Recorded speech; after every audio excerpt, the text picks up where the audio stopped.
Ethan Callahan had not spoken to another living soul in 11 days when his boot struck hollow wood, and something beneath the floor of that abandoned ranch house breathed back at him. He went still. Not the stillness of a man who is afraid. The stillness of a man who has learned the hard way that the wrong move gets people killed. Then he heard it again. Thin, ragged, human.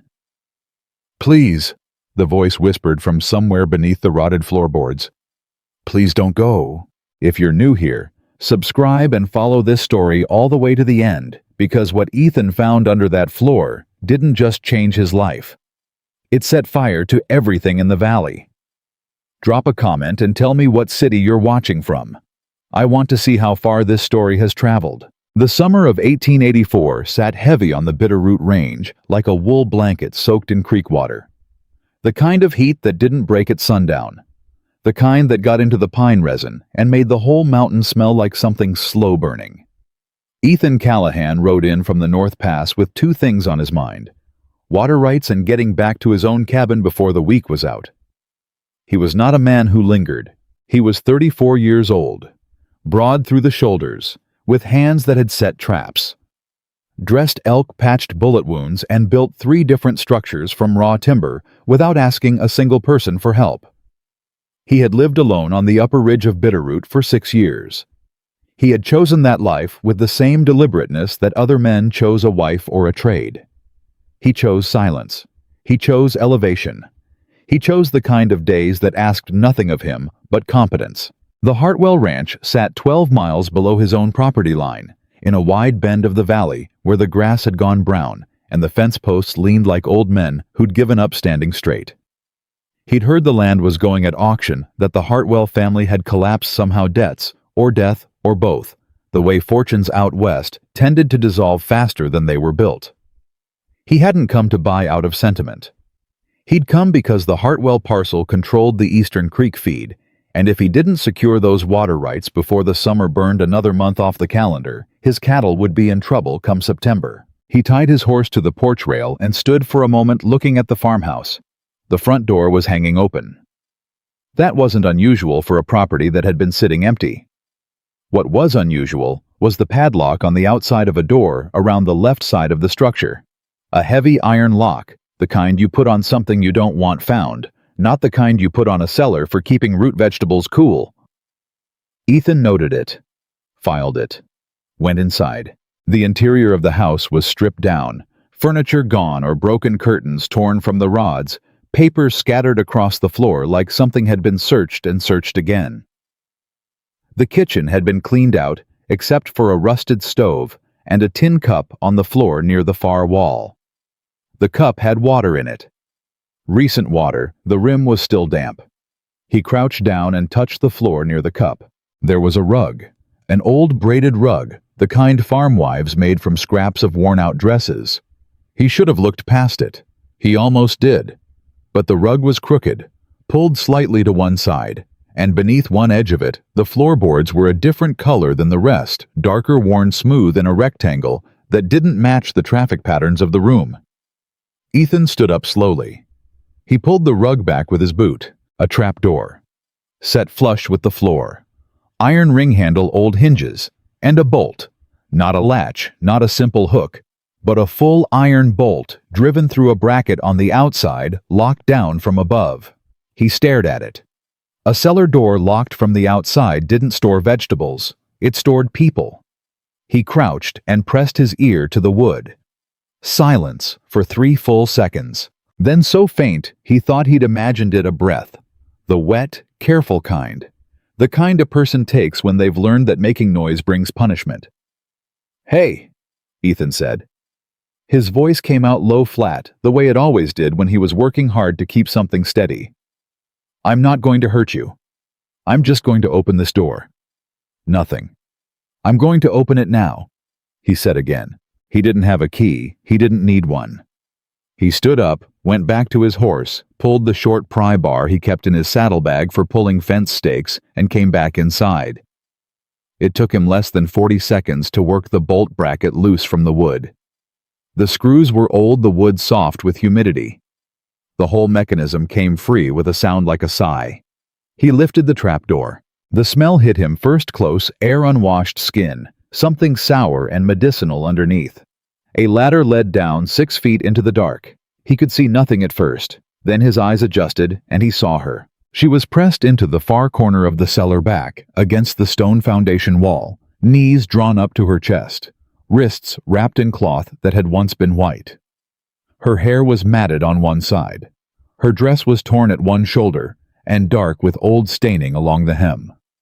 She was looking up at him with eyes that were not vacant, not broken, not empty, but burning with the concentrated wariness of an animal that has been hurt too many times to trust that a hand reaching down means anything good. She looked maybe 27.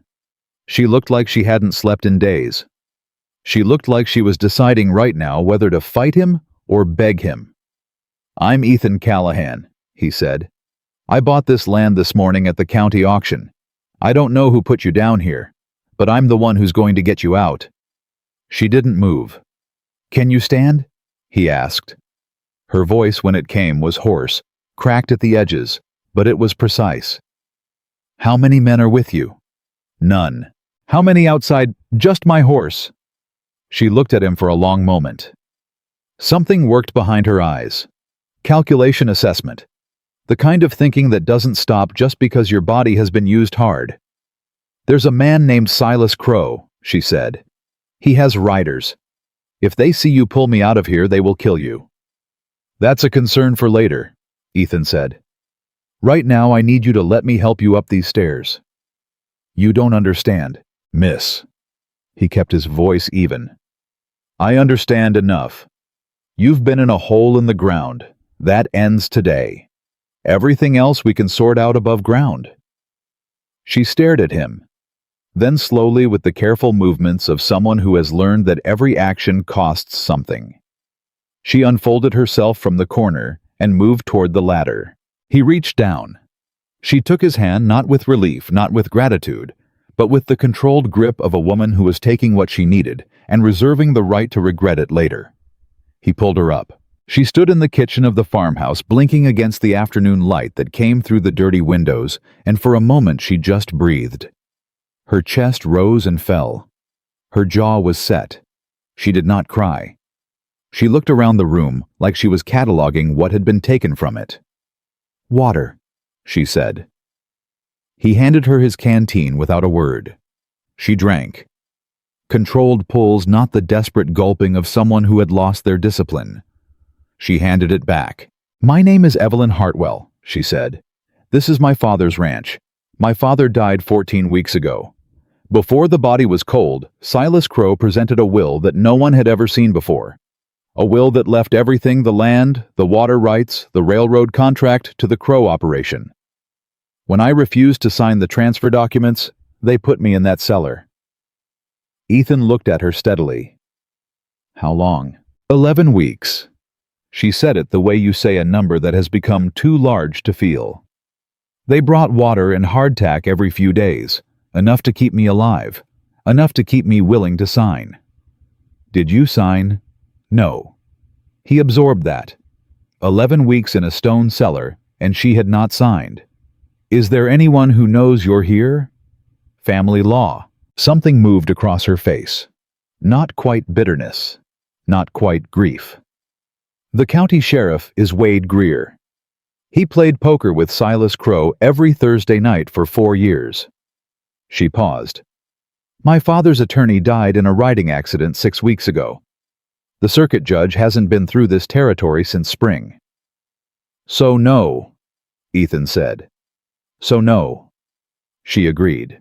He turned and looked out the window at the yard. The land was still in the afternoon heat. No dust on the road. No riders visible on the ridge. But that didn't mean they weren't coming. Crow's men had apparently been maintaining this coming by to keep the woman alive and compliant.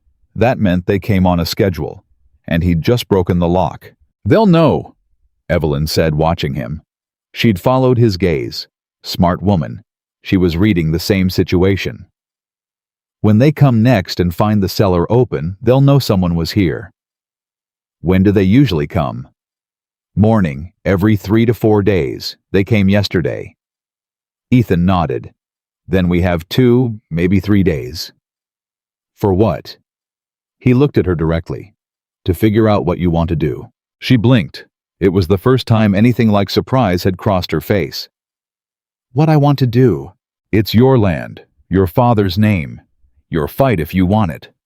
He picked up his hat from where he'd set it on the broken chair and turned it in his hands. I bought water rights this morning. I didn't buy a war. But I've been in enough situations to know that walking away from one doesn't always mean you don't end up in it anyway. He set the hat back on his head. So, what do you want to do, Miss Hartwell? She was quiet for a long moment, long enough that the wind shifted outside, and somewhere down the valley, a crow called twice and went silent. I want my land back, she said. I want Silas Crow in front of a federal judge, and I want proof the real will, my father's papers, they're still here. They have to be. Crow searched this house twice that I know of, but my father was a cautious man. She looked at the floor. He trusted certain things to certain places. Where? I don't know exactly. He never told me outright. He said... She paused, pressed her lips together. He said the valley's memory is longer than any man's reach. I thought it was something he said when he'd been drinking. Now I think he meant something specific. Ethan considered that. Can you ride? She looked down at herself.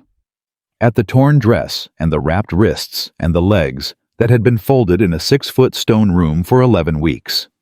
Give me an hour, she said, and something to eat. He went back to his horse and brought in the saddlebag, dried jerky hardtack of his own, a tin of beans he'd been carrying for a week.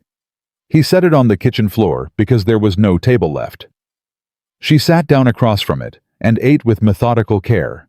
Not fast, not slow, the way a person eats when they've learned to take what's given and make it last. He sat across from her and said nothing. After a while, she said, You don't ask many questions. You've answered the important ones, he said. She looked at him. Most men would be halfway back to town by now, trying to sort out whether they could get their money back on a land purchase that came with a kidnapping attached. Most men, he agreed. He picked up a piece of jerky and said nothing more. She ate. The afternoon light moved across the dirty kitchen floor. Outside, his horse shifted weight and blew out a breath. Finally, Evelyn Hartwell said quietly, Why are you staying? Ethan was quiet for a moment. He turned the piece of jerky over in his hands. Because you didn't break, he said. 11 weeks in a hole and you came up with your name, your father's case, and your next move. You didn't come up begging. You came up planning. He set the jerky down. I respect that. She looked at him with those careful, burning eyes. That's not a good enough reason to risk your life, she said. Maybe not, he said. But it's the reason I've got. She said nothing to that. But something in her shoulders, the way they'd been set, angled, inward, braced, eased by a fraction of an inch. Just a fraction. The kind of movement that isn't relief, but is the beginning of considering it. Outside, the summer heat bore down on the Bitterroot Valley. The grass was brown and the fence posts leaned and the land looked like something abandoned. But under the kitchen floor, the cellar was empty. Now the door swung open to the light. And in the stripped farmhouse that was now technically Ethan Callahan's property, a woman who had not surrendered in 11 weeks sat across from a man who had not yet decided exactly what he was doing, only that he was not leaving.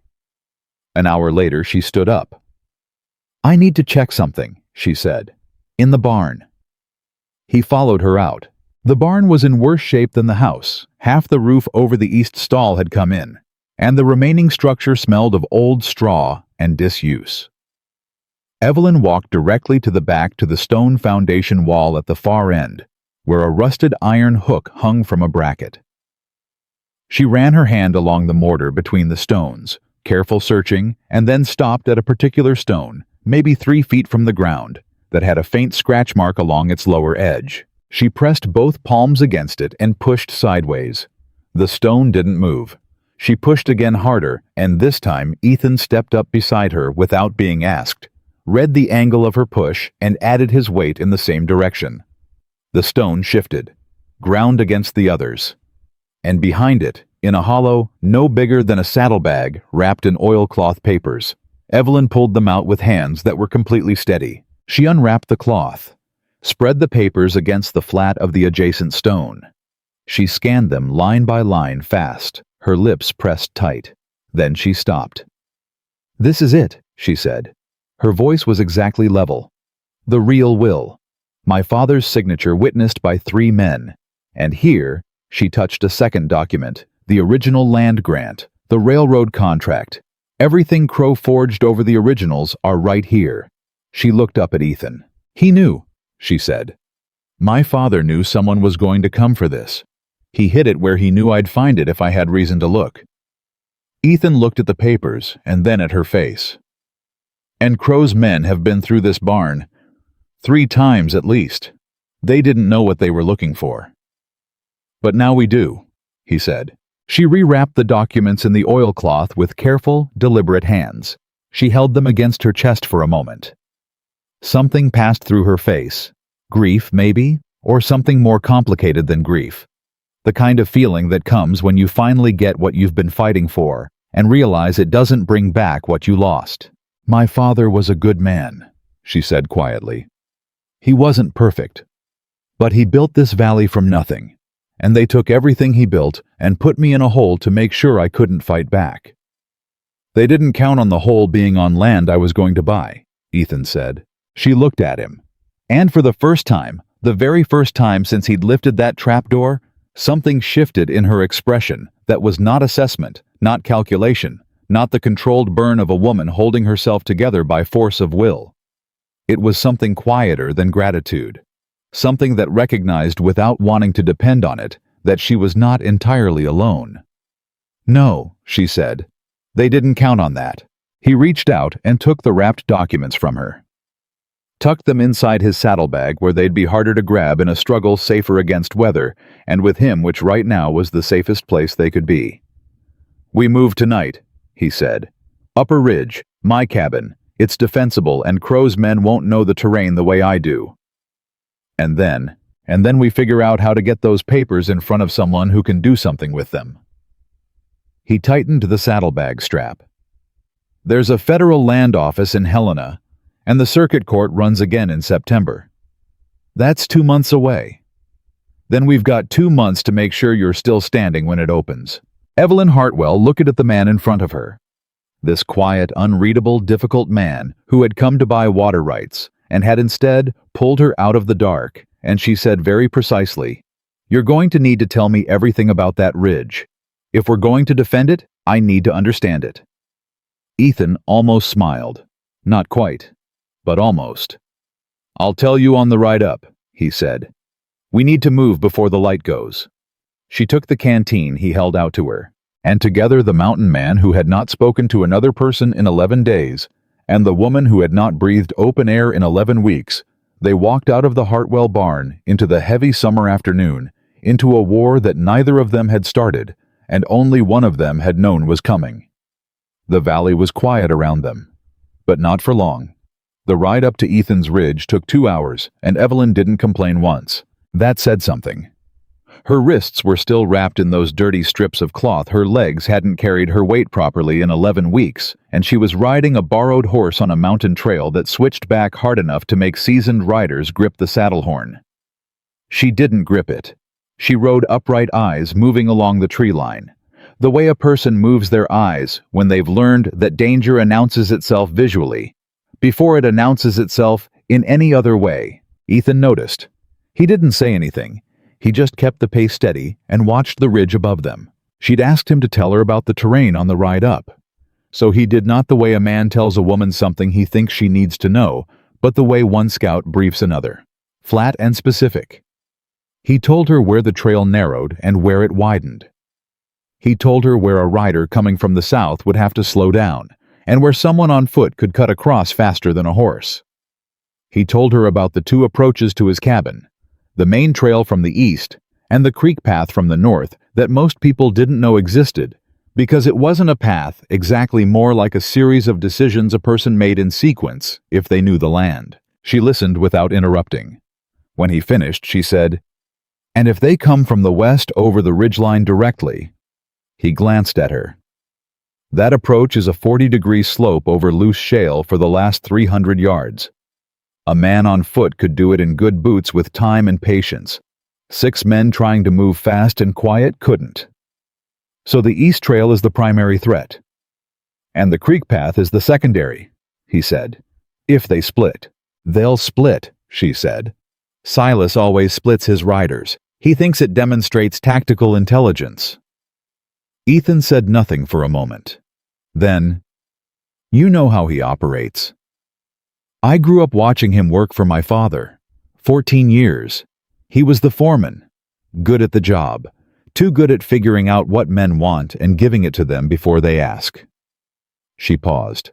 "My father trusted him. I never did.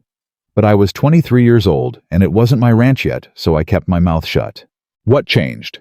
"My father got sick last winter, started putting his affairs in order, started talking to me about the land, what it meant, what it was worth, what he wanted to happen to it. And Silas started watching those conversations."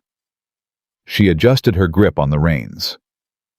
"The week before my father died, Silas came to me privately, told me there was a new will, told me the terms, told me my father had decided the land should pass to the operation rather than to a daughter who'd eventually marry and take the name off the deed. And you didn't believe it.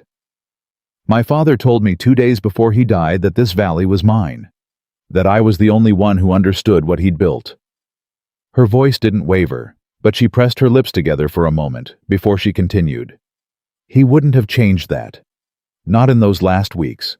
Not for anything."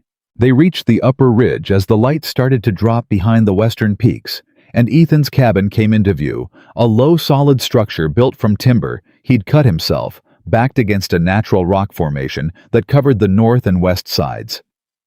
No windows on the vulnerable faces. One door, heavy with a bar on the inside. A second exit through the back that looked like a storage panel, but wasn't. Evelyn looked at it. "You built this to be defended," she said. "I built it to last," he said. "Same thing." He got her inside, got a fire going low in the stove, not enough to push visible smoke into the night sky, just enough to heat the beans and take the cold edge off the altitude. She sat on the one chair and held the tin cup he gave her with both hands and looked at the walls. He'd hung his maps on the east wall. Survey maps hand-drawn in some places, showing the Bitterroot Range and the valley systems below. She got up after a few minutes and stood in front of them without asking permission. "The railroad contract runs through here," she said, tracing a line with one wrapped finger. "My father negotiated it 4 years ago. 20-year exclusive access through the southern corridor of the valley. It's worth—" She paused. "A significant amount of money to whoever controls the land it crosses." "How significant?" Ethan said flatly. She told him the number. He was quiet for a moment. Then he said, "That's not a land dispute." "No," she said. "It's not. That's why they kept you alive." She turned to look at him. "If I die intestate without signing the transfer, the estate goes into federal probate. That process takes months and invites outside scrutiny. As long as I'm alive, and they can eventually get my signature voluntary or otherwise, the transfer looks clean. A grieving daughter emotionally overwhelmed signs over land she couldn't manage alone." She said it without expression. "That was the plan." Ethan set down his cup. "Who else knows the full picture? The railroad contract. The real will all of it. My father's former attorney knew. He's dead now." She said it directly without inflection, and that directness said everything about what she thought of the timing of that accident. "There's a man named August Hale in Helena Federal Land Office. My father corresponded with him about the railroad negotiations. He'd recognize my father's signature. He'd know the real documents from forgeries. Helena is 4 days' ride. I know. And if Crow's men find this cabin before we can move, then we need to not be found," she said. She turned back to the maps. "How many positions on the East Trail can one person hold with a rifle?" He looked at her for a long moment. She was still facing the maps, still reading the terrain lines with that focused, burning attention. 2 solid positions, he said. 3 if you're fast enough to move between them before they figure out where the shots are coming from. She nodded slowly. My father taught me to shoot when I was 12. I haven't touched a rifle in 2 years, but muscle memory doesn't leave the way other things do. She paused. I'll need to practice tomorrow, before we do anything else. Ethan crossed his arms. Miss Hartwell. She turned. You need to sleep, he said. Before anything else. She looked at him with those careful eyes. He could see the calculation in them. The instinct to say she was fine, that sleep was secondary, that there was too much to plan. He watched that calculation move across her face and then slowly resolve. One question first, she said. Go ahead. Why do you live up here alone? She asked. Not what you do. Why? He was quiet, long enough that the stove clicked in the silence. I was a scout for the army, he said finally. 7 years. I was good at it. I was good at reading terrain and tracking men and making decisions fast in bad situations. He picked up his cup. I was less good at what came after those decisions. What it looked like. What it cost. She waited. I came up here because the mountain doesn't ask you to justify your choices, he said. It just asks you to make them correctly. She looked at him for a moment. Then she said, That's either the most honest thing a man has ever said to me, or the loneliest. Probably both, he said. Something almost like a smile moved across her mouth. Then she turned and looked at the bedroll he'd laid out near the stove. Wake me at first light, she said. I'll take watch, he said. She lay down without arguing. And within 4 minutes, he counted not from suspicion, but from the quiet attention he gave to everything her breathing went even and deep. The sleep of a body that had been denying itself rest for too long and had finally cautiously decided that the immediate threat was low enough to let go. He sat by the door with his rifle across his knees and listened to the mountain. It was a long night, not because anything happened, but because his mind was working in a way it hadn't worked in 6 years. Running variables, counting resources, thinking about another person's survival alongside his own, which was a calculation he had deliberately removed from his life, and now found himself running again without having chosen to. He didn't examine that too closely. Dawn came gray and cool, the way mountain mornings came in summer, even when the valley below was already baking. Evelyn was awake before he moved. He saw her eyes open, saw her take in the ceiling, and then the room, and then him, in the same calm sweep that meant her mind hadn't spent the night lost. She'd woken up exactly where she'd gone to sleep, inside the same problem ready to continue. She sat up. Coffee? I have it, he said. They ate without ceremony. While she ate, he told her what he'd been working through in the night, the timeline, the options, the variables. She listened and ate at the same time. And when he was done, she added 3 things. He hadn't considered that Crow's man, Caleb Mercer, the operations accountant, was the one who had actually constructed the forged documents. That Mercer had connections to a territorial land broker in Missoula who handled the legal laundering of questionable transfers. And that Silas Crow, for all his tactical aggression, followed Mercer's strategic direction more often than most people realized. Ethan absorbed that. So Crow is the weapon, he said. Mercer is the hand that aims it. Exactly. She set down her cup. Silas will ride hard and hit fast. That's his instinct. But Mercer will be the one who told him where to hit and when. And Mercer thinks in paperwork. He thinks in legal structures and documentation. He'll want the real will destroyed before anything else happens. The moment he finds out those papers are gone from the barn. He'll move fast, Ethan said. He'll move that same day, she said, because every hour those documents exist is an hour his entire structure is at legal risk. Ethan stood up and went to the window. The light was still thin, but the sky was clear. No smoke signals on the valley floor. No movement on the east trail that he could pick out from this height. Then we need to move first, he said. I've got a neighbor Hector Voss runs cattle about 8 miles north. Good man, no connection to Crow. Has 2 sons old enough to ride hard. He turned from the window. If I send word to Voss, he can get a rider to Helena in 3 days. Get hail from the Federal Land Office moving toward us with documentation authority. She was on her feet. Do it today. I ride to Voss. I'm gone 4 hours minimum, he said.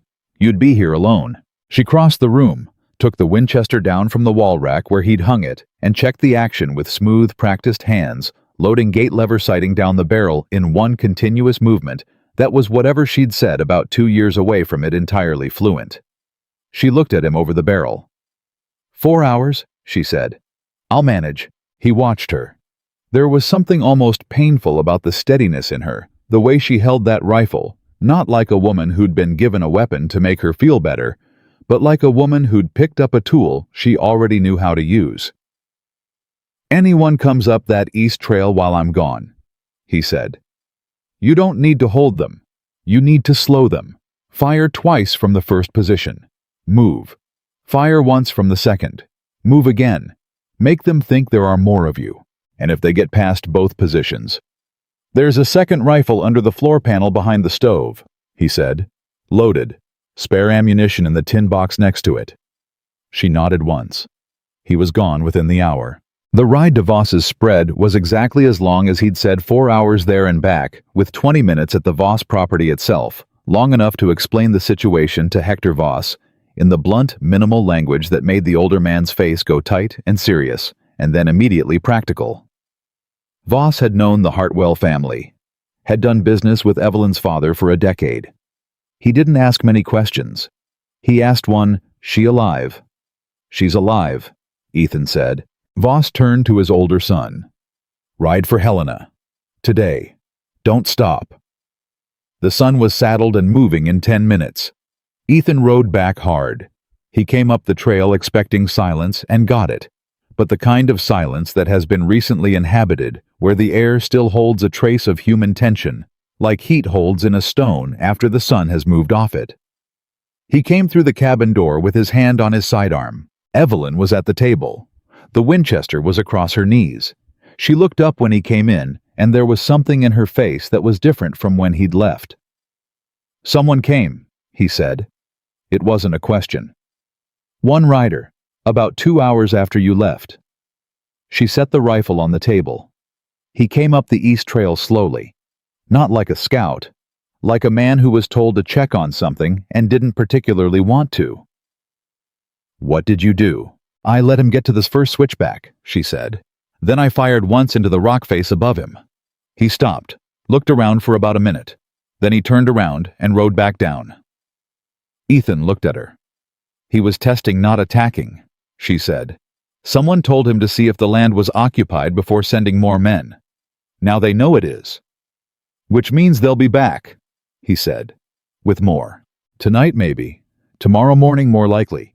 Silas doesn't move at night if he can avoid it. He prefers to see what he's riding into. She paused. But now they also know the position on the east trail is covered, so they'll plan around it. Creek Path, he said. That would be my first choice. She agreed. He pulled a chair to the table and sat across from her, and for the next hour they planned. Not the way nervous people plan, frantically circling, second-guessing. They planned the way two people plan when they've both lived in situations where planning was the difference between coming home and not coming home. Clean, practical, efficient. They divided the defensive positions. They established a signal system. 2 knocks on the interior wall meant move, 3 meant hold. They identified the weakest point in the cabin's structure, the east-facing wall, which had no natural stone backing, and moved everything flammable away from it. And somewhere in the middle of that planning, something shifted in the room. It was small. It was the kind of shift that doesn't happen when anyone announces it, but happens anyway without permission. When 2 people have been in close proximity to each other's best qualities, under pressure long enough for the human part of their brains to register what the tactical part has been too busy to notice. He was explaining the water storage situation, how many days they could hold the cabin without resupply, and she was listening, elbows on the table, and he said something about the cistern on the north side, and she asked a question about the pressure, and when he answered, she leaned forward slightly, to look at the sketch he'd drawn on a piece of paper, and her shoulder was 6 inches from his, and he was aware of that in a way that he filed away and didn't examine. He kept talking about the cistern. She kept asking precise questions. But the distance between them in that room was different from what it had been at dawn. That evening, after they'd eaten, and the fire was banked low, and the light outside had gone the deep blue of high-altitude summer nights, she said, "Tell me something about this mountain. Not the terrain, something else." He was quiet for a moment. "In the spring, there's a meadow about a mile east of here. When the snow comes off it, the grass underneath is still green, like it kept going under the whole winter." He paused. "First time I saw it, I stood there for about 10 minutes just looking at it." She looked at the stove. "Why?" "Because I'd forgotten things could do that," he said. "Keep going when everything on top of them was wet and cold and dark." The silence after that was different too. She didn't say anything for a long time. Then she said quietly, "When they first put me in that cellar, I counted the stones in the wall. All 4 walls floor to ceiling, 147 stones." She paused. "After the first week, I stopped counting and started planning. What I would do when I got out. Exactly what I would do in what order. Who I would go to, what I would say, what evidence I would need." "And then someone bought the land," he said. "And then someone bought the land," she said. "And found the hollow floor before I'd finished planning." "You were pretty far along," he said. "Not far enough," she said. "I hadn't gotten to the part where I figured out how I'd get out of the cellar itself. I was stuck on that one." A pause. "I'm glad I didn't have to solve it." Ethan looked at her across the low-lit room. This woman who had counted 147 stones and refused to sign a piece of paper for 11 weeks, and fired a warning shot at a rider while alone on a mountain, and was now sitting across from him discussing cistern pressure like it was a normal thing to spend an evening on. He said, "You would have figured it out." She looked at him. "You don't know that." "Yes, I do," he said. She looked at him a moment longer. Then she looked away. But something in the line of her jaw had softened by a degree. They were still sitting there when the first sound came from the creek path below. Not loud, not aggressive, just the soft displacement of gravel that doesn't happen by itself at 11 o'clock at night when the wind has gone still. Ethan was on his feet before the second sound. So was she. He looked at her. She already had the Winchester. "Creek path," she said quietly. "You were right." "More than one," he said, listening. Moving slow, trying not to be heard. "How many?" He held up 3 fingers, paused, then added a 4th. She didn't flinch. She moved to her position on the south wall exactly where they'd discussed and looked at him for the signal. He checked the bar on the door. He picked up his rifle. He moved to the north-facing wall and put his back against it and listened to the mountain, to the specific silence that was not silence, but was 4 men moving through it, getting closer, thinking they were quiet enough. They weren't. They hadn't counted on a man who had spent 6 years learning the exact sound this mountain made when it was left alone. His jaw was set, his hands were steady, and in the dark of that high summer night on a ridge above a valley full of forged papers and bought sheriffs and a dead man's broken trust. The next thing that was going to happen began to gather itself into shape. They came in quiet. That was the first thing Ethan registered. Not the sound of men who wanted to intimidate, but the sound of men who had been told to retrieve something specific and leave no witnesses behind. That was worse than noise. He held still against the north wall and listened to the creek path below with the focused attention of a man who had spent 7 years in the army learning that the difference between coming home and not coming home was almost always the 30 seconds before anyone fired a shot. 4 men, moving in pairs. The first pair was close 50 yards, maybe less, working up the last switchback on the creek path with the slow, deliberate pace of men who thought they were invisible. The second pair was hanging back, covering the retreat.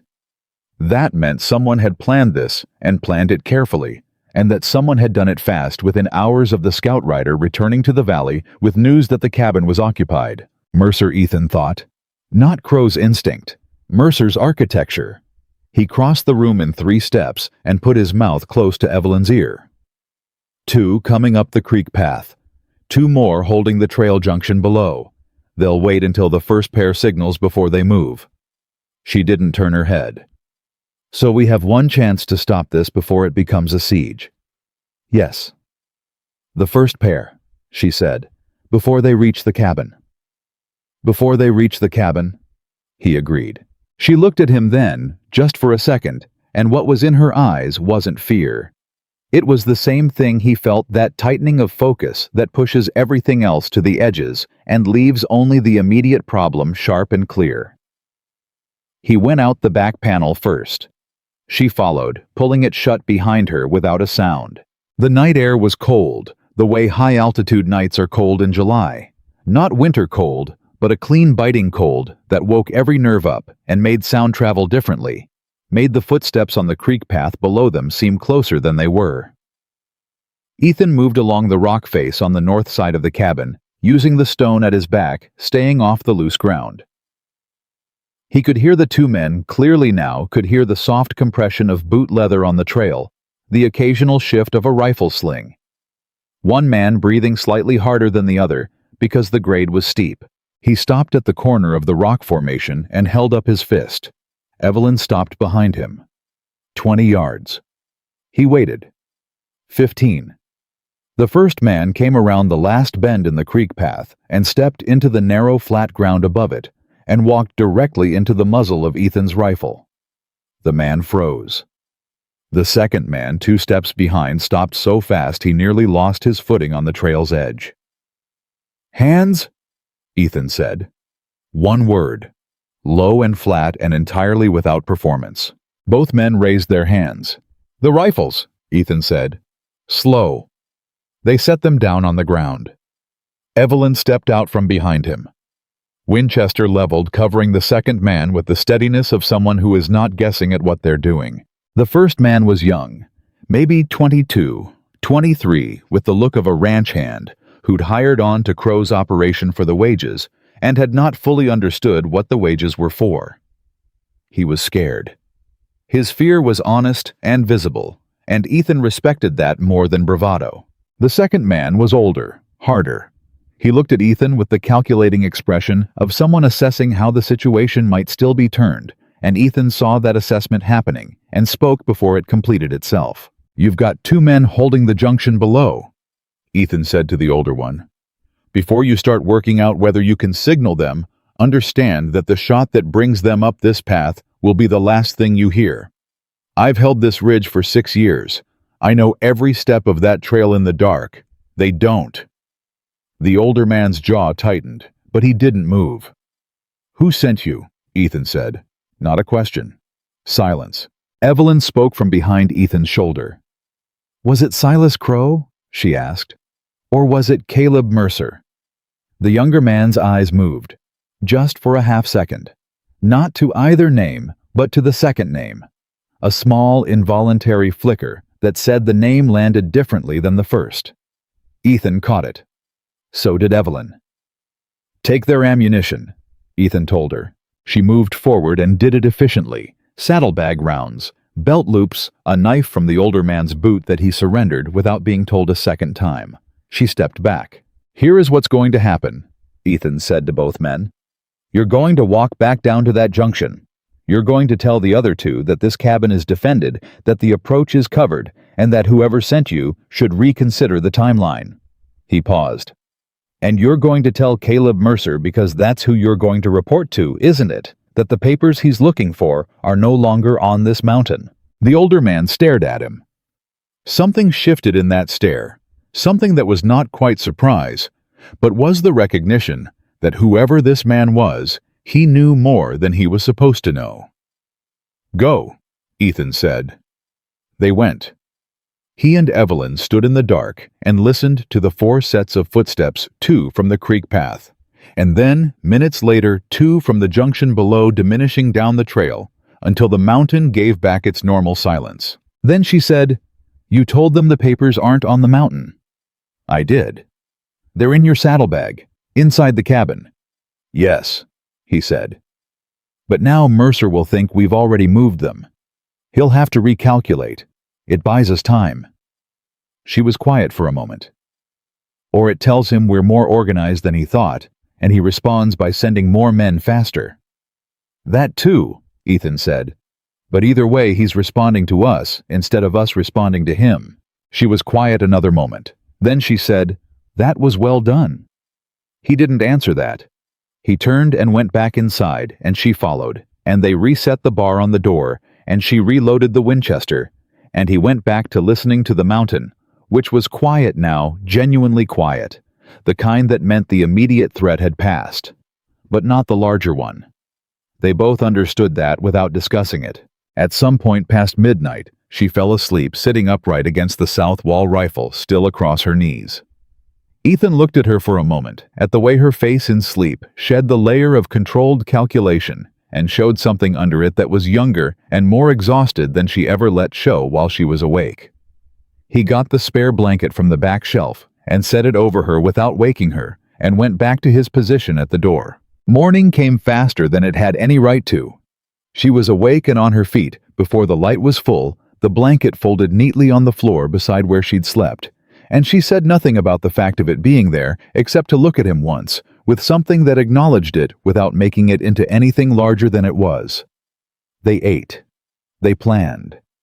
And then, just after mid-morning hoofbeats on the east trail, but not the careful quiet hoofbeats of men trying to come in unseen, one rider, moving fast and open. Ethan was at the window. Evelyn was beside him. "That's not a crow rider," she said. "No." He agreed. He was right. It was Hector Voss himself riding hard with his younger son at his flank, and the expression on the old cattleman's face when he pulled up at the cabin door was not urgency, but news. The specific look of a man carrying information that changes the shape of a situation. Ethan opened the door. Voss came inside hat in hand, looked at Evelyn Hartwell and said, "Miss Hartwell, I knew your father 20 years. He was a good man, and I am sorry for what's been done." Evelyn said, "Thank you, Mr. Voss. What have you got?" He reached inside his coat and produced a folded letter.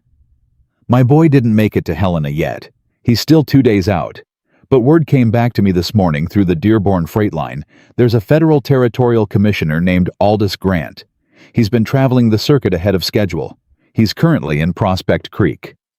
Voss paused. "That's 18 miles south." 18 miles. Ethan looked at Evelyn. She looked at Voss. "What's his authority?" "Land fraud and territorial contract disputes," Voss said. "Full federal authority to freeze asset transfers and compel document review. He can't convict Crow. But he can stop the land transfer cold while a full investigation is mounted." Evelyn looked at Ethan.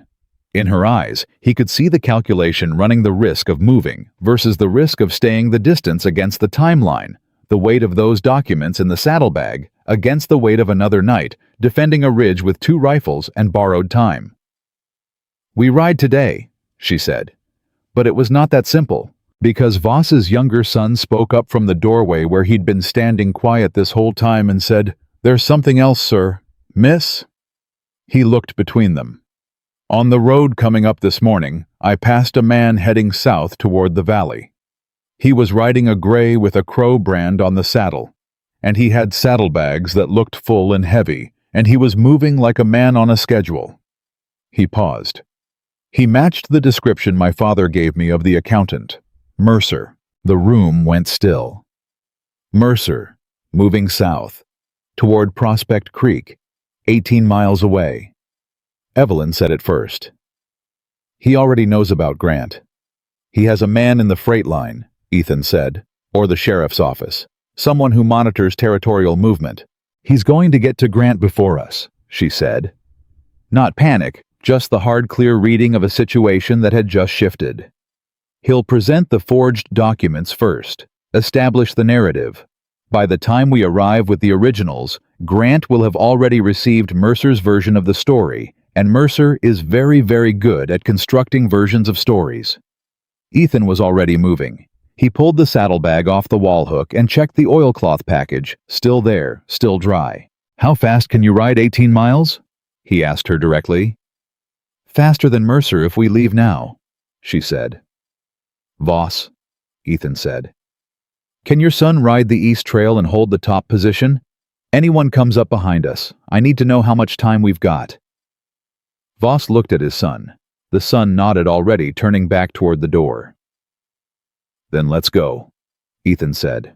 They rode hard, and they rode smart. Not straight south on the open valley road, where they'd be visible and exposed, but angling east first, then cutting south through the timbered corridor that ran along the base of the Bitterroot foothills. It was longer by maybe 3 miles, but it kept them off the road, and it kept them out of sight of anyone watching the valley floor. Evelyn rode without complaint. She rode like she'd been born to the saddle which she had been, and the 2 hours of hard riding through broken terrain put color back into her face that had nothing to do with exertion and everything to do with forward motion, with the specific vitality of a person who has been stopped against their will for too long and is now finally moving. They came into Prospect Creek from the east at midday. The town was small: a freight depot, a land office, a hotel, 2 saloons, and the kind of dense watching stillness that small frontier towns have when something unusual has just happened in them. Ethan read that stillness as they rode in, and his hand moved to his sidearm without him consciously deciding it. "There," Evelyn said quietly. "The hotel. 3 horses out front, one of them a gray with a crow saddle brand. They'd gotten there in time, but not by much." Ethan tied their horses at the freight depot, 2 buildings down, and they walked to the hotel with the oilcloth package under Ethan's arm and Evelyn slightly ahead, because if this was going to be settled by law and authority and documentation, it was going to be settled with Evelyn Hartwell at the front of it. That was right. That was how it needed to happen. She knew it too. She walked through that hotel door like she owned it, which she very nearly did. The hotel's main room was laid out simply a long table at the back. A man in a dark coat seated at it with papers spread in front of him, and a clerk at his left side, and across the table from him, Caleb Mercer. Mercer was 40 years old, slight pale with the kind of face that gave nothing away, and the kind of hands that always had a pen in them. He looked up when the door opened and went absolutely completely still. Then his face reorganized itself. Smooth, almost immediate. "Commissioner Grant," Evelyn said, walking directly to the table. Her voice was clear and controlled, and carried the particular authority of someone who knows they are right and is prepared to prove it. "My name is Evelyn Hartwell. I am the legal heir to the Hartwell land estate, and the man sitting across from you is in the process of defrauding the Federal Territorial Land Office." Grant looked up. He was 50 or so, gray at the temples, with the careful, watchful face of a man who had seen enough fraud in his career to recognize the feeling of a room when 2 contradictory versions of a story had just collided in it.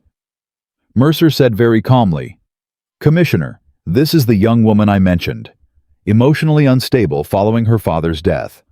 We've been trying to locate her for her own safety." "I was located," Evelyn said, "in a locked cellar beneath my own ranch house, where this man's associates put me 11 weeks ago to prevent me from contesting a forged will."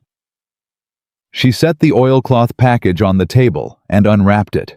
The documents went down flat in front of Commissioner Grant. The original will, the land grant, the railroad contract, all of it in her father's hand, with 3 witnesses' signatures, and a territorial notary seal that was dated 4 months before the forged document Mercer had presented.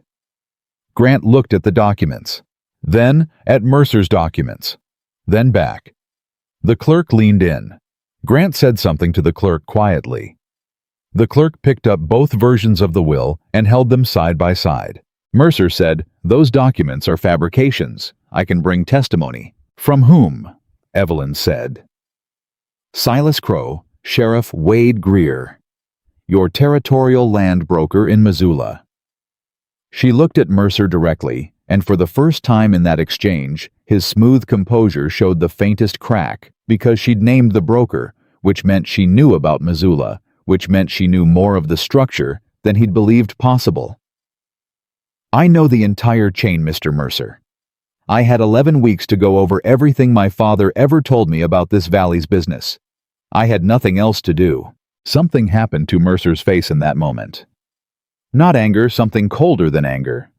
The recognition that a plan he'd constructed carefully over months had a catastrophic flaw in it, that he'd never seen the woman he'd locked in the cellar, had spent 11 weeks doing exactly what she'd have done in any office or library, which was think.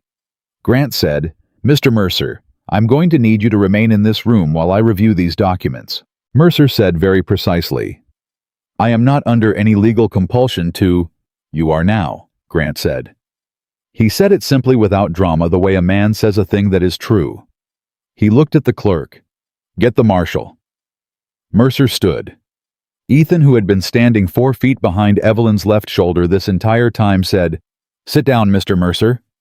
Mercer looked at him, evaluated him, and sat down. The next hour was the kind of hour that moves slowly in rooms and quickly in memory. Grant reviewed the documents with his clerk. He asked Evelyn 17 questions in order, and she answered all of them correctly and completely, and without hesitation. He asked Ethan 3 questions about the circumstances of the cellar discovery and the documentation's recovery from the barn, and Ethan answered them in the same flat, precise way he did everything. Mercer answered no questions. He sat with his hands flat on the table and said nothing, and the silence he maintained was the silence of a man calculating how much damage had been done and how much might still be controlled. The answer, when Grant finished his review and set down both sets of documents and looked across the table, was clear. "Mr. Mercer," Grant said, "the notary seal on the document you've presented was issued 14 months ago. The notary who issued it retired from practice 18 months ago and is currently residing in Missouri." He paused.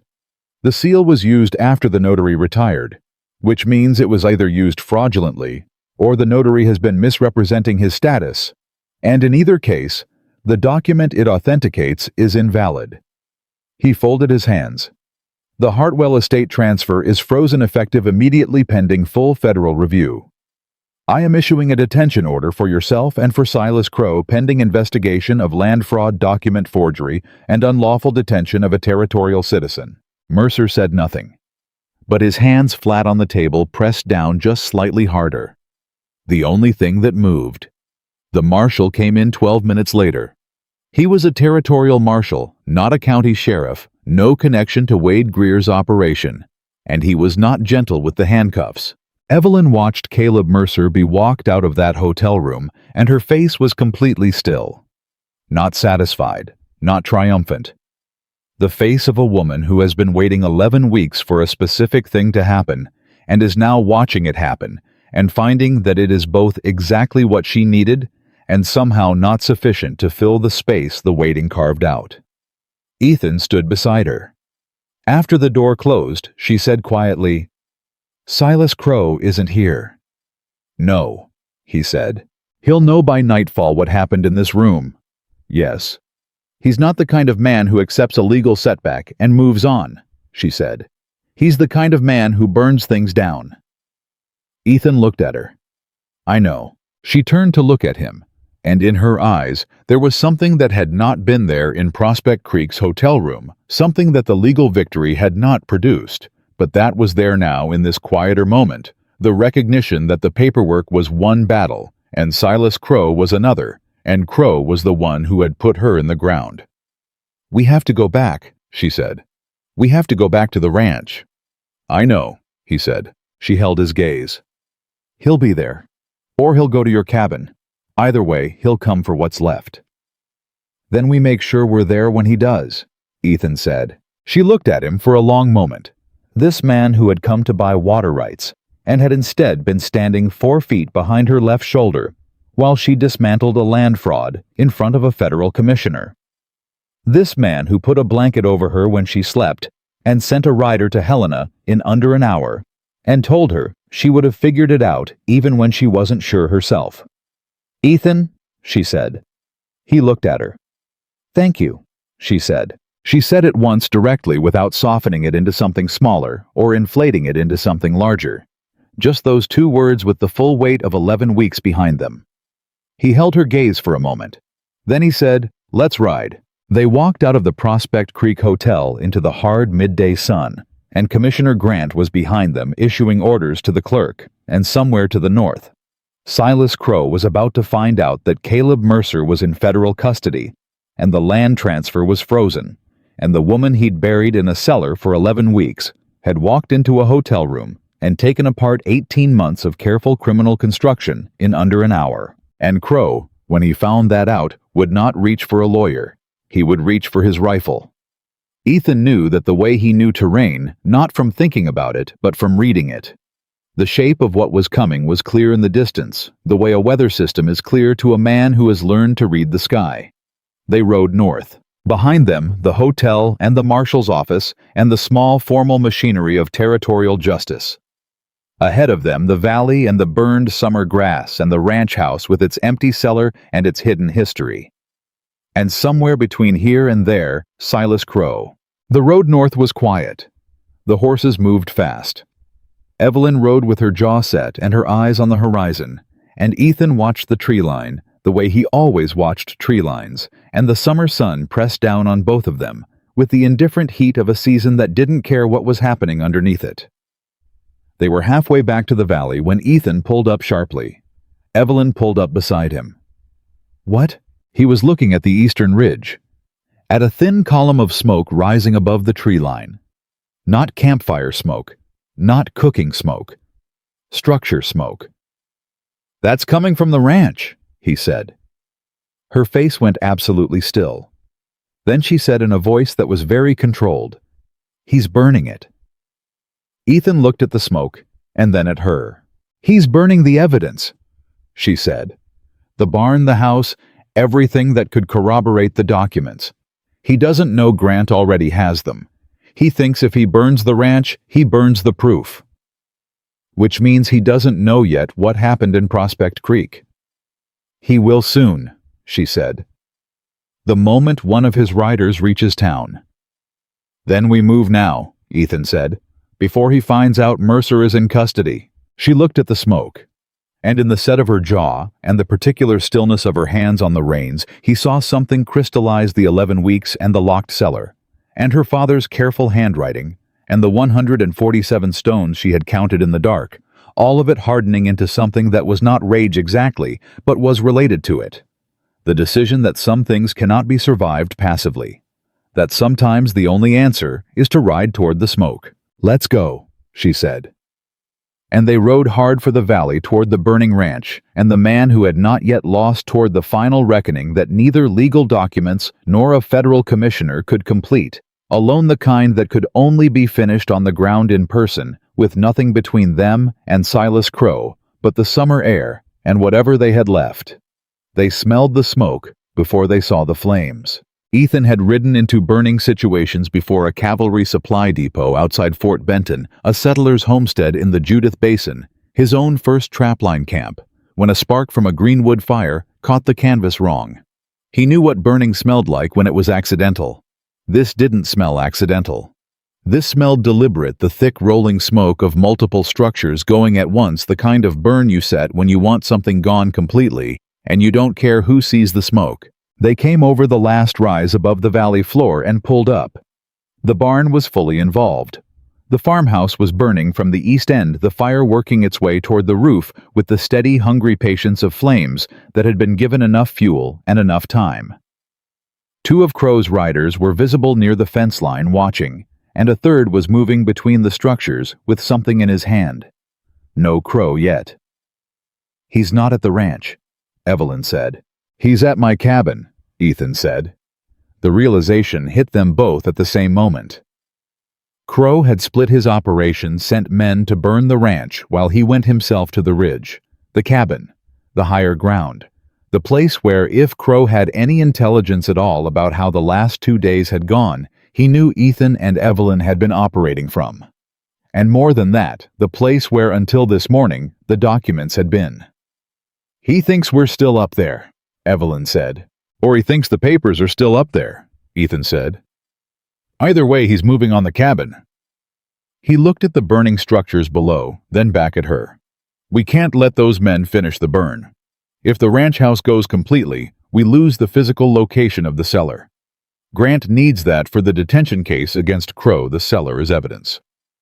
"Then we stop the burn," she said. "Simply like it was already decided. 3 men down there, he said. We come in from the north ridge, we stay above them. Harder shots, but they won't see us until it's too late to organize. She was already moving. They left the horses tied in the tree line and went the last 300 yards on foot, fast and low, using the slope and the smoke for cover. The smoke worked in their favor, thick enough to shorten visibility across the yard, thin enough that they could still pick out movement through it. Ethan took the first position above the fence line. Evelyn went 20 yards east, cutting around to cover the gap between the barn and the house. He waited until she was in position. Then he fired once into the dirt 6 feet in front of the nearest rider. The effect was immediate and clarifying. The man jumped back, went for his sidearm, looked up at the ridge and found nothing, because Ethan had already moved, dropping left behind the rock line, repositioning in the time it took the man to draw. The second shot came from Evelyn's position, also dirt, also in front, also a message rather than a wound. The rider near the barn spun toward the sound of it and found the same thing. Nothing. Just smoke and slope and the knowledge that someone above them was shooting and had already demonstrated they could hit exactly what they were aiming at. The third man, the one who'd been moving between structures, stopped where he was. "You're on Hartwell land," Evelyn called out. Her voice carried down the slope with the clarity of high-altitude air. Federal detention orders have been issued for Silas Crow and Caleb Mercer. Territorial Marshal is 18 miles south. You've got one chance to ride out of this valley without following them into custody. A beat of silence. "Who's up there?" one of the riders called back. "Someone with a very clear shot and a very strong preference for not using it," she said. Another beat. Longer. Ethan watched the 3 men exchange looks, the particular look of hired men doing the math on whether the wages they'd been paid were worth what the situation was currently asking of them. They weren't. The man near the fence mounted first. The second followed. The third, the one between the structures, looked up at the ridge. One more time, then let the thing he was carrying fall to the ground and walked to his horse. They rode south. Fast. Not looking back. Ethan was already moving down the slope before the dust settled. He hit the yard at a run and went straight to the farmhouse east wall, where the fire had its strongest hold. The water trough near the fence still had 2 feet of water in it. He grabbed the bucket hanging on the post and started working, not trying to fight the whole fire, just the section eating toward the main structure, the section closest to where the cellar was. Evelyn was beside him inside of 30 seconds. She'd found a second bucket. She didn't say anything. She just worked. They worked for 20 minutes side by side without speaking. And at the end of it, the barn was a total loss. Nothing to be done about that, but the farmhouse east wall was knocked back from full burn to smolder, and the main structure was standing, and the cellar beneath the kitchen floor was intact. Evelyn stood looking at the damaged wall and breathing hard. Then she turned and looked at Ethan. He was looking back at her. They were both covered in smoke, and their hands were black, and neither of them had been thinking about anything for the last 20 minutes except the immediate physical problem. "The cabin," she said. "Yes," he said. They rode hard for the ridge. The east trail up to Ethan's cabin was a 40-minute ride, pushing horses at a reasonable pace. They didn't push at a reasonable pace. They pushed hard. Reading the trail, trading the lead position twice on switchbacks, where one horse handled the grade better than the other. And Ethan's mind was running the whole climb, running. Crow running the cabin's layout, running every approach and every defensive position, and calculating what a man like Crow would do when he arrived at a cabin he expected to be occupied and found it empty. He'd wait, Ethan thought. Crow was aggressive, but he wasn't stupid. He'd set his men on the approaches, and he'd wait. They came up the last grade, and Ethan pulled up before the final turn. How many men would he bring to the cabin? He asked Evelyn, without looking away from the trail ahead. She thought for exactly 2 seconds. Silas doesn't do anything with fewer than 4 men when he thinks there's a real fight involved. He had 6 riders total in the valley. 3 just left south. The 2 from the creek path last night are unaccounted for. She paused. So, 3 to 5. With Crow himself. "He'll have the east trail covered," Ethan said. And the creek path. Yes. Which means the only uncovered approach is the shale slope on the west. She looked at him. You said that was a 40-degree slope over loose shale. You said 6 men couldn't do it fast and quiet. 6 men couldn't, he said. 2 people who don't mind the noise might. She held his gaze. The shale will shift. They'll hear us. They'll hear something from the west slope, he said. But by the time they figure out it's us, and not a rockfall, we'll already be at the cabin. Or we'll be on an exposed slope with men above us. Yes, he said. That's the risk. She looked at the trail ahead, then back at him. You know this mountain. I know it, he said. Then let's go, she said. They tied the horses in the timber below the west face and went up on foot. The shale was as bad as advertised, loose and vocal, every step generating a small cascade of sound that seemed enormous in the silence of the upper ridge. Ethan went first, finding the most stable lines moving at an angle across the face, rather than straight up to minimize disturbance. Evelyn followed his exact path with the focused attention of someone who has decided to trust and is doing it completely without the half-commitment that causes mistakes. They were 3/4 of the way up when a voice called out from above them. Someone on the west face. Not a question. A report. One of Crow's men had heard them. Ethan didn't stop. He moved faster, accepting the noise, now trading silence for speed, crossing the last section of shale with controlled aggression and coming up over the rim of the ridge in a scramble that cost him one knee against a sharp edge and gained him the high ground. Evelyn came over the rim 4 seconds behind him. Below the cabin, 30 yards out, one of Crow's riders was turning toward the west face with his rifle coming up. Ethan was faster. He covered the ground between them in 10 strides and closed the distance before the rifle could level, and what happened next was brief and physical, and not something he was proud of, but was entirely necessary, and the rider went down without firing. From the east side of the cabin, another man called out, "Vargas!" What was that? Evelyn pressed herself against the cabin's north wall and held still. Ethan picked up the downed man's rifle and moved to the cabin corner. He said nothing, just waited. The man from the east position came around the corner and walked into the muzzle of his own colleague's rifle, held by a stranger who looked like he'd just come up a shale cliff with his bare hands and was not particularly inconvenienced by the experience. The man stopped. His hands went up. "Where's Crow?" Ethan said. The man's eyes moved toward the cabin door. Inside, Ethan looked at Evelyn. She moved to the other side of the door without being told. She had the Winchester at her shoulder and her jaw set and her eyes clear. He tried the door. It opened. Silas Crow was standing in the middle of the cabin with his back to the far wall and his rifle in his hands, and the rifle was already raised, and the first thing he said was, "I knew you'd come back. Man always comes back for what's his." He was looking at Ethan when he said it. Then his eyes moved to Evelyn, and something changed in them.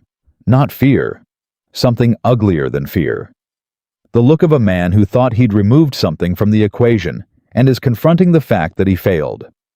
"Miss Hartwell," he said. He said it like it tasted wrong. "You should have signed those papers when I asked you nicely." "You didn't ask nicely," she said. "You put me in the ground." "Same result either way," he said. "Not quite," she said. "One of those options ends with you in front of a federal judge. The other one does too, but with more charges attached." Crow's eyes moved between them. Calculating. The rifle was still up, pointed roughly at Ethan's center mass, and the distance across the cabin was 15 feet, which was close enough that the calculation running in Crow's head was the same one running in Ethan's, whether the other man was fast enough. "Mercer's in custody," Ethan said. "Grant has the original documents. The land transfer is frozen. You burned the barn for nothing." Something moved across Crow's face. "You're lying." "Territorial Marshal's office in Prospect Creek," Ethan said. 18 miles south. You can confirm it as soon as someone puts handcuffs on you." The rifle in Crow's hands didn't waver, but his jaw did. A small involuntary tightening that said the information had landed and was being processed against his will. "This valley was supposed to be mine," Crow said. His voice had changed, not softer, but different. The voice of a man whose professional calculation has been stripped away, and what's underneath is something more personal and more dangerous. 14 years I ran this operation. 14 years I built the infrastructure, managed the hands, kept this ranch solvent when your father's bad investments should have sunk it twice over. And he was going to hand it to a daughter who spent half her time in Denver at finishing school. He was going to hand it to someone who actually cared about the land, Evelyn said, as opposed to its railroad contract value. Crow looked at her. "You don't know what it cost to hold this place together."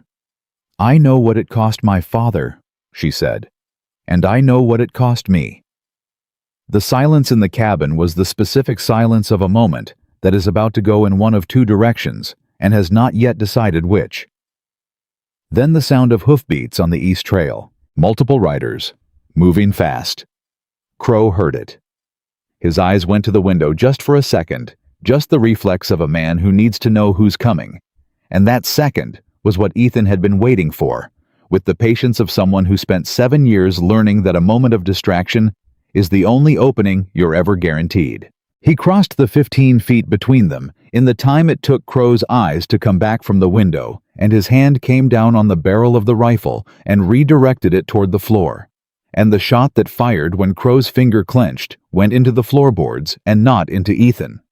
And then it was close and physical and ugly, and the rifle went one way, and both men went the other way against the far wall. Crow was strong. 14 years of ranch work strong. He drove an elbow back that caught Ethan across the cheekbone hard enough to turn his vision white for a half second, and got a hand free and reached for the sidearm at his hip. Evelyn's voice, "Don't." He stopped. She was standing 4 feet away with the Winchester leveled and her hands completely steady, and her eyes absolutely clear. And something in the quality of her stillness said more plainly than any words could say that she had been in a stone cellar for 11 weeks because of this man. And she had counted 147 stones, and she had not broken, and she was not going to miss. Crow's hand came away from the sidearm. Ethan stepped back and brought his own sidearm up. The hoofbeats outside stopped. A voice from the door. "Territorial Marshal. Anyone inside call out." Ethan called out, gave his name, gave the situation in 4 sentences the way you do when you know the man on the other side of the door needs information fast and clean. The door opened. 2 men in Territorial Marshal's badges came through it, and behind them, moving fast, still travel-dusty from the ride, Hector Voss's older son, who had apparently not needed 3 days to reach Helena after all, and had apparently found a faster route back.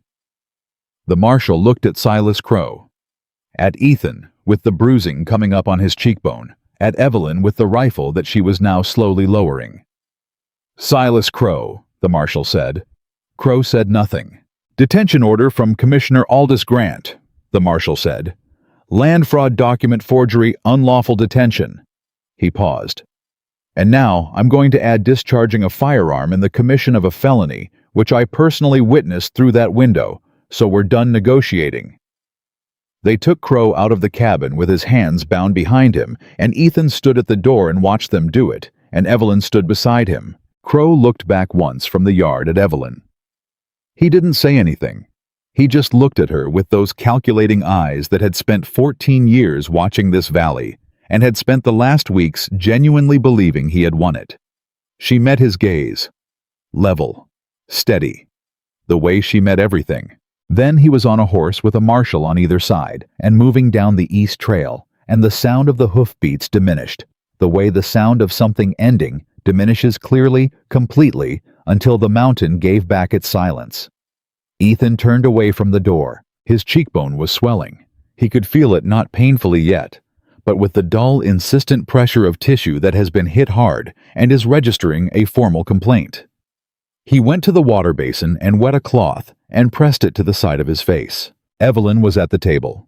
She had set the Winchester down and was sitting with her hands flat on the wood surface looking at nothing in particular, and her face had the expression of someone who is on the other side of something large and is not yet certain how to exist there. Voss's older son came to the door. "Marshal wants a statement from both of you. Says he can take it here or in Prospect Creek, your choice." "Here," Ethan said. The son nodded and went back out. Ethan sat down across from Evelyn. He set the wet cloth on the table. He looked at her. She looked back at him. "Your face," she said. "It'll be fine," he said. She reached across the table and picked up the cloth and held it out to him with a look that said she was not commenting on his capacity to manage his own injuries, but was doing something small and concrete, because the situation did not currently offer anything larger to do. He took the cloth. "It's over," she said. The words seemed to test themselves as she said them, as though she was checking them for accuracy. "Crow's in custody," he said. "Grant has the documents. The transfer is frozen." He paused. "The legal process takes months. But the part that required us to shoot at people, I think that part is over." She almost smiled. It was small and very tired and completely genuine. "August Hale," she said after a moment. "At the Federal Land Office. I need to get the originals to him officially. And I need to contact the railroad, let them know the contract situation. And the probate process for my father's estate." "One thing," he said. She stopped. "One thing," he said again. "You've got time.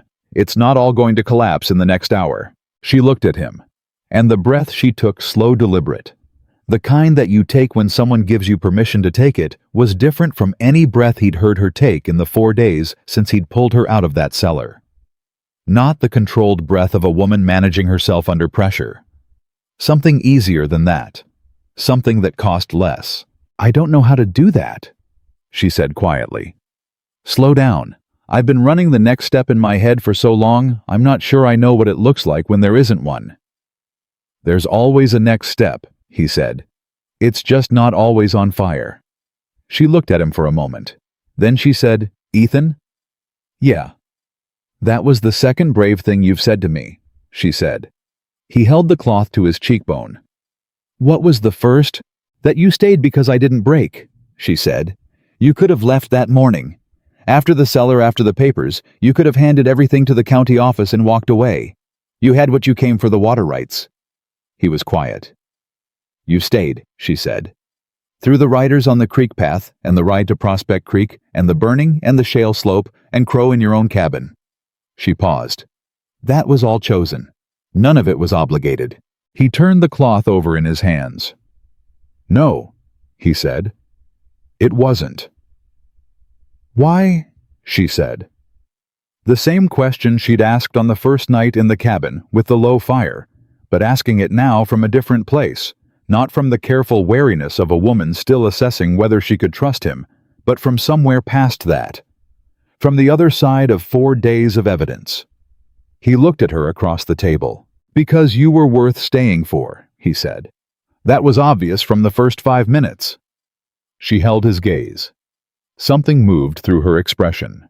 Not surprise, not exactly, but the particular quality of a person receiving something they'd begun to quietly believe they wouldn't get. The simple statement, without performance, of a fact. Outside, Voss's son was talking to the marshal. The horses moved in the yard. The summer afternoon pressed its heat down on the ridge and on the valley below, where smoke from the Hartwell barn was still rising in a thin column against the sky. And in the cabin on the Bitterroot Ridge, the man who had come for water rights and stayed for something he hadn't named yet. And the woman who had counted stones in the dark for 11 weeks and refused to break, sat across from each other in the particular silence of two people who have been through the worst of something together and are still both of them here. The marshal knocked on the open door. "Folks ready when you are." Ethan stood. He offered his hand to Evelyn. Not the way you offer a hand to help someone up, but the way you offer it to someone you're going somewhere with. She looked at his hand. Then she took it and stood. They walked out of the cabin together into the afternoon light, and the marshal was waiting, and the valley was below them with its burnt barn and its standing farmhouse and its empty cellar. And above them, the Bitterroot Range held the summer sky up the way it always had, solid and indifferent and enormous, and entirely unchanged by everything that had happened beneath it. But something beneath it had changed, and both of them knew it. The marshal took their statements on the porch of the cabin as the afternoon light started its long western lean, and the whole process was methodical and thorough, and took the better part of 2 hours, because Commissioner Grant had sent specific instructions about documentation, and the marshal was the kind of man who followed specific instructions precisely. Ethan answered every question in the same flat, minimal way he did everything. Evelyn answered hers with the structured clarity of someone who had been preparing this testimony in her head for 11 weeks and was now delivering it to the first person with actual authority to act on it. She didn't embellish. She didn't soften. She gave dates, names, specific actions, specific language that Crow and Mercer had used the exact sequence of events from her father's death through the forged will, through the cellar, through Prospect Creek. The marshal wrote it all down and read it back and asked 3 clarifying questions and then closed his notebook and said, "Commissioner Grant is going to want both of you in Prospect Creek in 3 days for formal deposition. Can you make that?" "Yes," Evelyn said. "One more thing," the marshal said. He looked at Ethan. "The 2 men from the creek path approached the ones you disarmed 2 nights ago.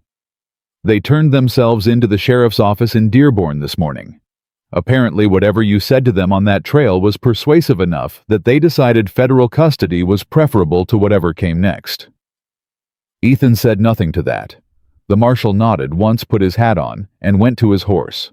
Voss's older son, who had it turned out, made Helena in under 2 days by riding through the night and changing horses at a relay station he knew from a previous cattle drive, came to the porch before he mounted and said to Evelyn, "August Hale at the Federal Land Office sends his regards, Miss Hartwell. He said to tell you he's already begun the authentication review on the documents Commissioner Grant forwarded, and he expects the Hartwell estate to be formally confirmed within 60 days. Evelyn received that information with the same stillness she received most things. Then she said, "Please thank your father for everything. And thank you." The young man tipped his hat and rode down the trail with the marshal, and the sound of the horses diminished down the east face, and then it was quiet. Just the 2 of them on the porch of the cabin, with the summer evening settling around them, and the valley below showing the last thin thread of smoke from the barn that had burned that morning. Evelyn stood at the porch edge and looked at the valley for a long time without speaking. Ethan leaned against the cabin wall and watched her and said nothing, because she was doing something that didn't need words. She was looking at the land that was hers again, officially, or would be in 60 days, and she was doing the slow interior work of absorbing what that meant after 11 weeks of it being taken. Finally, she said without turning around, "I need to go down to the ranch house." "Tonight," he said. "Tonight," she said. "I need to see it. I need to stand in that kitchen." He understood. "I'll come with you." She turned. "You don't have to." "I know," he said. She held his gaze for a moment. Then she turned back toward the trail and said, "Bring the lantern."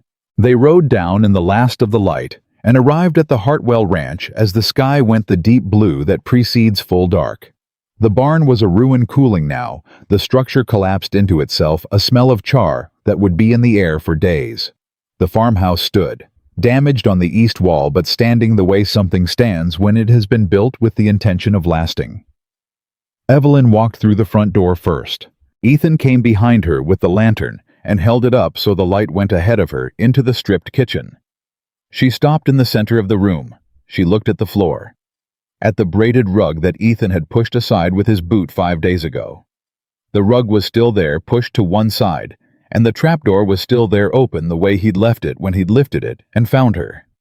She walked to the edge of it and looked down into the dark. He brought the lantern up beside her so the light went down into the cellar, the stone walls, the stone floor, the corner where he'd found her, pressed against the foundation with her knees drawn up and her wrists wrapped and her eyes burning.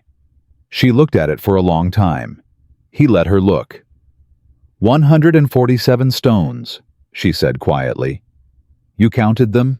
He said. Every wall, floor to ceiling. She paused. The north wall has 63.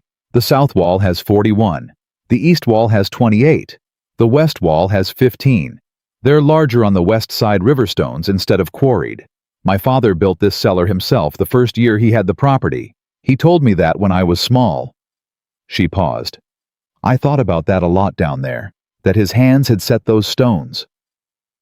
Ethan said nothing. He just held the lantern. "I wasn't afraid," she said. "Not the way you'd think. The first 3 days I was afraid. After that I was angry. And after the anger I was just determined. I kept thinking the moment I get out of here I know exactly what I'm going to do. I had the whole sequence mapped." She looked up from the cellar. "And then you found the hollow floor before I'd solved the getting out part, and everything happened faster than I'd planned for." "You adapted," he said. "I had good help," she said. She reached down and picked up the trapdoor by its iron ring and closed it. Solid and final, the door settling back into the floor with the weight of something that is done being what it was. She stood up and looked at the closed door for a moment. Then she turned and looked at Ethan. "I want to rebuild the barn," she said. "Bigger than the original. And I want to repair the east wall before winter comes in. And I want to plant the south pasture next spring. My father always said the soil in that pasture was the best in the valley, but he never got around to working it properly." She paused. "There's a lot to do." He looked at her. "Yes." "It'll take time," she said. "Years probably to get this ranch to what it could be." "Yes," he said again. She looked at him steadily. "You came here for water rights." "I did," he said. "You have them," she said. "I'll put it in writing properly once the estate is formally confirmed. You came here for water rights and you've more than earned them." She paused. "You could go back to the ridge, back to your cabin, back to the life you had before your boot found that hollow floor." She said it directly, not with bitterness, not as a reproach, but in the same honest way she said everything. "That would be a reasonable thing to do." He set the lantern on the floor between them. "It would," he said. "You said you came up to the mountain because the mountain doesn't ask you to justify your choices," she said, "just to make them correctly." "I did say that," he said. "I'm not the mountain," she said. "I'm a woman with a lawsuit in federal court, a burned barn, a damaged farmhouse, 11 weeks of debt. I owe to people who helped me and more work ahead of me than any one person can do alone." She kept her eyes on his. "I am not a simple situation." "No," he said, "you're not." "So," she said, "what's your correct choice, Ethan?" The lantern light moved between them in some small draft from the open door, and the kitchen was quiet around them. And somewhere outside the first night, insects started in the grass with the sound that summer evenings make when they have settled into themselves. He looked at her. At the woman who had counted stones in the dark and refused to sign a piece of paper for 11 weeks and fired a warning shot while alone on a mountain, and walked into a federal commissioner's office and dismantled 18 months of criminal construction in under an hour. At the woman who had held a Winchester on Silas Crow with completely steady hands and closed a cellar door like she was closing a chapter and was already talking about what she was going to plant in the south pasture next spring. He said, "I'm not going back to the ridge." She waited. "I came up here 6 years ago because I couldn't find a reason to be around people that was stronger than the reasons not to be," he said. "I was good at being alone. I got better at it every year." He picked up the lantern. "And then I bought a piece of land I needed and found a hollow floor I wasn't looking for, and everything I'd built that silence into it stopped making the same argument it used to make." She was still. "I'm not going back to the ridge," he said again. "If you'll have the help." She looked at him for a long moment with those careful burning eyes. Then she said very quietly, "The south pasture is going to need significant fencing before we can plant it." He almost smiled. It was a real one this time, not the almost.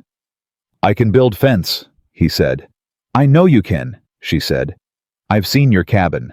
The almost became the real thing. It changed his whole face, not dramatically, not the way things change in people who perform their feelings, but in the way things change in people who have been holding them carefully and finally set them down. She didn't smile back. She did something quieter. She reached out and took the lantern from his hand, not because she needed the light, but because it was something to do with her hands, in a moment that was larger than what either of them had words for. "There's no furniture left in the house," she said. "I noticed," he said. "We can get what we need from town tomorrow." "We can," he said. She moved toward the door lantern in hand, and he followed her, and they walked out of the Hartwell farmhouse into the full dark of a July night on the Montana Valley floor, and the stars above the Bitterroot Range were the particular dense indifferent brilliance of stars at high altitude that have been there longer than any human trouble and will be there long after it. But that was then, and the next weeks were not quiet. They were the specific, grinding, satisfying work of reclamation. Commissioner Grant's deposition took a full day in Prospect Creek and produced 47 pages of testimony that Ethan later heard described by the federal attorney assigned to the case as the most thoroughly documented instance of territorial land fraud he had encountered in 11 years of practice. Caleb Mercer, facing the layered charges and the documentary evidence of his own carefully constructed paper trail, turned against him, negotiated a cooperation agreement within 2 weeks, and provided testimony against Silas Crow that closed every remaining gap in the case. Crow himself did not negotiate. That was in character. He sat through the preliminary hearing in Helena with the same hard calculating expression he'd had in the cabin on the ridge, and said nothing, and let his appointed attorney do the talking. And the attorney did not have much to work with because the evidence was what it was, and Evelyn Hartwell's testimony was what it was, and no amount of legal architecture could rebuild a structure that its own architect had already dismantled from inside. Wade Greer, the county sheriff, resigned his position the morning the federal indictment named him as a knowing facilitator of the unlawful detention. He left the county before noon that day, and no one who knew him well claimed to be surprised. The territorial land broker in Missoula was a separate case and a separate federal jurisdiction, and took longer, but August Hale at the land office had been waiting for something concrete on that particular broker for 2 years, and the Hartwell case gave him enough to move. All of that was the legal machinery doing what legal machinery does when someone gives it the right documents and the right testimony and the right moment to act. It was important. It was necessary. But it was not in the end what mattered most about those weeks. What mattered most was the barn. Hector Voss showed up the second week with both his sons and 4 additional neighbors, because that was what people in the Bitterroot Valley did when a wrong had been righted and a piece of land was getting back on its feet. They showed up with tools and labor and the specific unspoken solidarity of people who understood that what had happened to the Hartwell Ranch could happen to any of them, and that building it back was a thing they were doing together. Evelyn stood in the yard the morning they arrived and looked at the 8 men climbing down from wagons with lumber and tools, and something happened to her face that she didn't manage the way she managed most things. It moved through her openly gratitude and grief together, the way they always come when something lost is being returned by the hands of the living. She thanked Voss. He told her there was no need. She said there was and meant it, and he accepted that. Ethan worked alongside the Voss men and the neighbors through those days without being asked to, and without being thanked for it, because the work was there, and he was there, and that was enough. He was good with timber better than any of them had expected, which said something about what they'd assumed about a man who came down from the mountain and nothing at all about him. He worked without speaking much and without requiring direction, and by the end of the 3rd day, the new barn frame was standing, and it was, as Evelyn had said, bigger than the original. She came out at the end of that 3rd day and stood looking at the frame in the late afternoon light and said to no one in particular, "My father would have approved." One of the Voss sons said, "He'd have said it should have been bigger." She laughed. It was the first time Ethan had heard her laugh, fully laugh. Not the controlled, almost smile, but an actual sound of genuine amusement that came up from somewhere unguarded and real. He was 20 feet away, hammering a crossbeam, and he stopped for a second when he heard it. She caught him stopping. Their eyes met across the yard.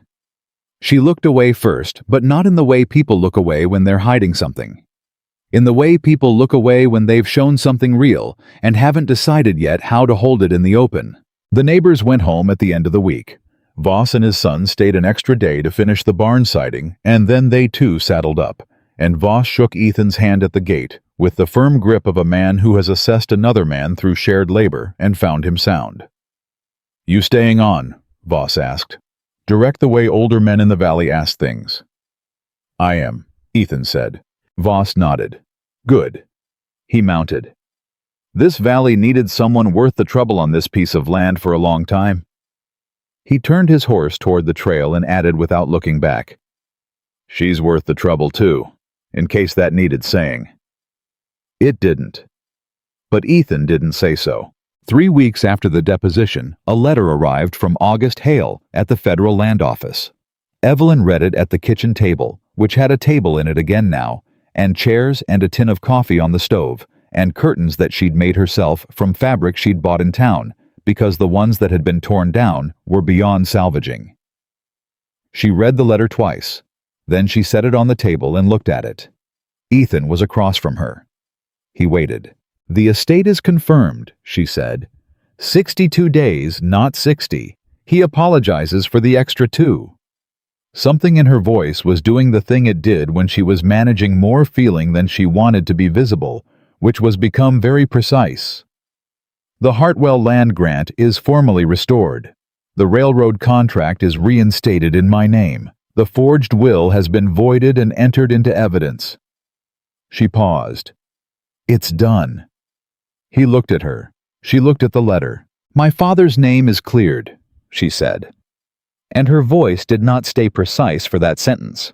It shifted just for that sentence into something that was not managed at all, something that was the 11 weeks and the stones and the long months of the legal process and the grief underneath all of it, that she had not had time or space to fully feel until right now in this kitchen with a letter on the table and the barn standing outside, and no one left to fight. She didn't cry.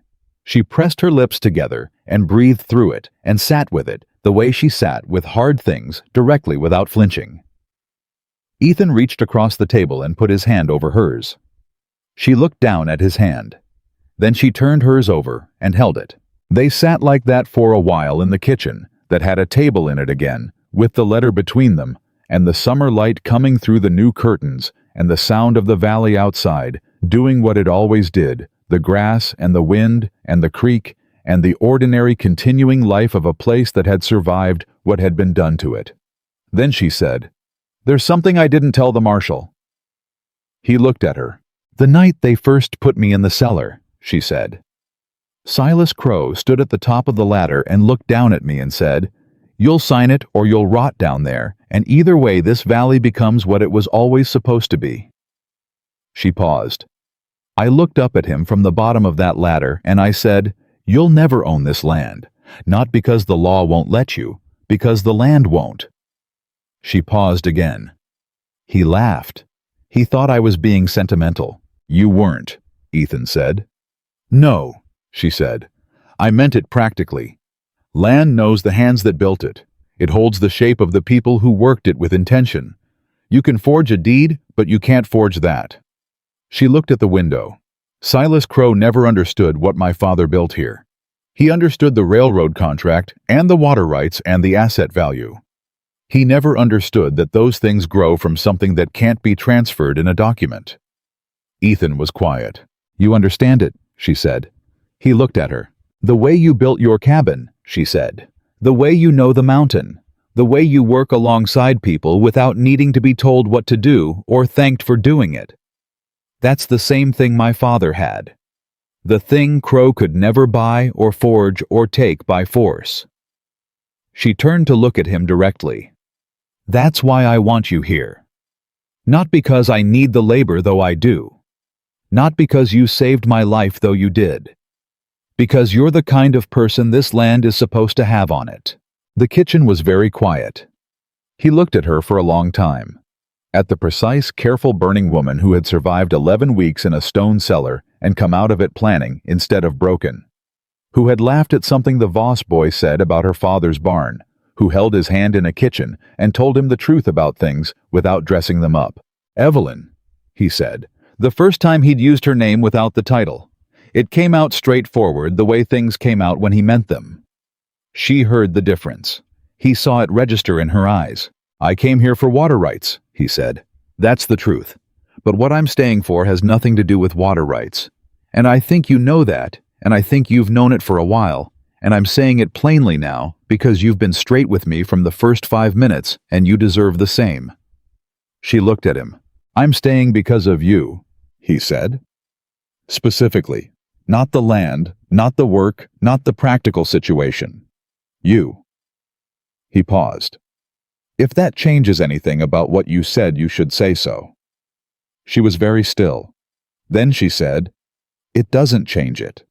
It confirms it." He held her gaze. She held his. Outside, the summer was doing what Montana summers do in the back half of July, burning hot in the middle of the day and cooling fast at night, the light lasting longer than anywhere else. The sky so large it made you feel the smallness of everything under it, as a kind of relief rather than a diminishment. The south pasture was visible from the kitchen window, brown and unworked, and full of the best soil in the valley waiting for next spring. The barn stood. New timber, bigger than the original, built by 8 men in 3 days, because the valley had decided that this piece of land and the woman on it deserved to have something built back. The farmhouse stood. Repaired east wall, new curtains, furniture bought in town, and carried in the kitchen floor with its braided rug laid back over a closed trapdoor that would never be bolted from the outside again. And at the table in that kitchen, Evelyn Hartwell set her father's letter down on the wood, and Ethan Callahan did not let go of her hand, and neither of them said anything for a while, because what was in the room between them was past the point where words were the right tool for it. Later, much later, when the light had gone, and the stove needed feeding, and the ordinary business of an evening had to be attended to, she said, "The fencing for the south pasture. You said you could build fence." "I can," he said. "It'll take most of August," she said. "August is a good month for fencing," he said. She got up to feed the stove. He got up to bring the wood in. They moved around the kitchen in the easy, unspoken coordination of two people who have been through enough together that proximity has become natural rather than negotiated. At some point, she said without turning from the stove, "My father used to say that the valley rewards patience, that everything worth having here takes longer than you think and costs more than you planned and is worth more than either." "He was right," Ethan said. She turned, looked at him across the kitchen in the lamplight. This man who had come down off a mountain for water rights and had stayed for something larger than either of them had planned for. "Yes," she said. "He was." The lamp burned between them. The valley outside was dark and quiet and whole. The documents were filed. The criminals were in custody. The land was confirmed, and the south pasture was waiting for spring with the patience of good soil that has never been asked to be anything less than what it is.